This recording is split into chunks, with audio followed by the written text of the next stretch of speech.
The New York Liberty are your 2023 WNBA Commissioner's Cup champs after laying the smackdown on the Vegas Aces on Tuesday night. So let's talk some Liberty basketball with Myles Ehrlich, who covers the team for W Insider.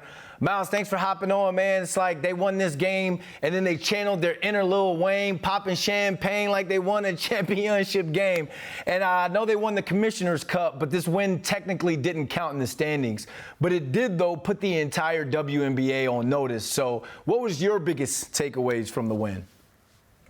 So there are a couple of things. The first thing is that this is the third year of the Commissioner's Cup, and it's the first time the Liberty have been in that game. It's not just the first time they've been in that game, but this is the first time in those 3 years that they haven't been fighting for a playoff spot in the final weekend. They've already locked that up. There were all those expectations before the season started. And this was a goal of theirs, to see that they could not only make it here, but challenge the Aces, who are the other really, super team is the word that's thrown around at the top of the standings. But what really stood out to me most is that this is now the second time in a couple of weeks that we've seen the Aces held down by the Liberty. Dano Mattia over at Her Hoop Stats brought up this astounding statistic last night. Since Becky Hammon took over the Aces, they've only scored fewer than 65 points twice. And it's these last two matchups against the Liberty. So this really goes a long way to pushing out that question of, was that 38-point win in Barclays a couple of weeks ago, was that a fluke? Was that just an off night when the Liberty were hot and the Aces were cold? Seeing them do this again is a pretty big deal, I think. Well, could this be a WNBA Finals preview then? And if so, after talking about the games and the blowouts and the results of some of these matches, who do you think now has the edge after last night?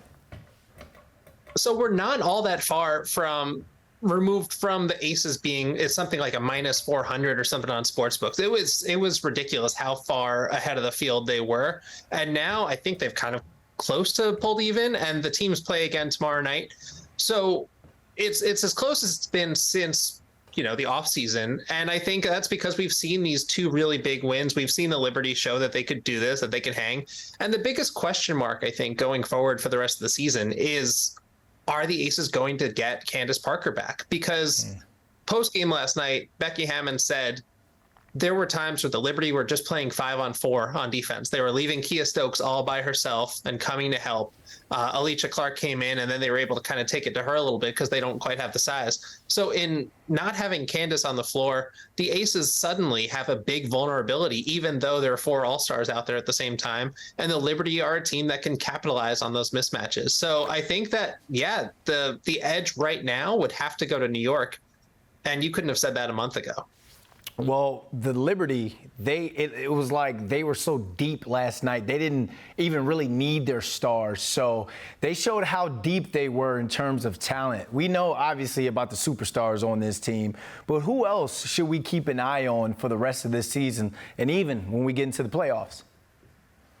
So going into this season, I thought that was where the Liberty had an advantage over Vegas. I thought that the depth that this team put together in the offseason is what would put them over the edge because there was a stalemate. You can look and you can say all 10 of these players in the starting lineups on either side have been all-stars in this league. But Kayla Thornton was tremendous and has been for most of the season. She's a low-usage player on offense, but she just gets after it defensively. And for a championship team, you need those kind of glue players, the 50-50 dive after the ball, tap it back out for a second possession kind of players. But KT knocked down a couple of huge threes. And then you can't talk about threes without talking about what Marine Johannes did. She had 5 threes yesterday, a season high 17 points. And Marine is just electric. And when she's confident, when she's feeling herself, and that's what the coaching staff is always pushing. They're saying, Marine, we want Marine to be Marine.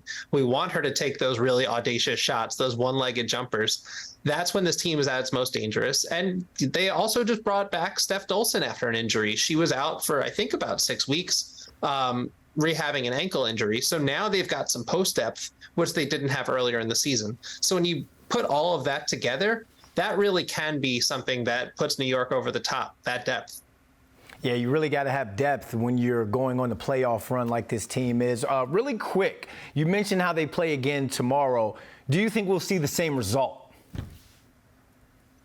I think that last night was an eye-opening experience for the league because nobody has beat the Aces at home. And I know that it wasn't a game that counts in the standings, but the Liberty showed something last night is that neither of those teams had it going in the first half. It was a really slow first half.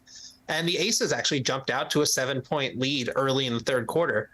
And the Liberty just then kind of wore them down, used all of their shooting, started to hit some shots. So I think New York takes it tomorrow. Until proven otherwise, it seems like the Liberty have their number right now. Looks like the Liberty is really hitting their stride going into the playoffs, which start really soon.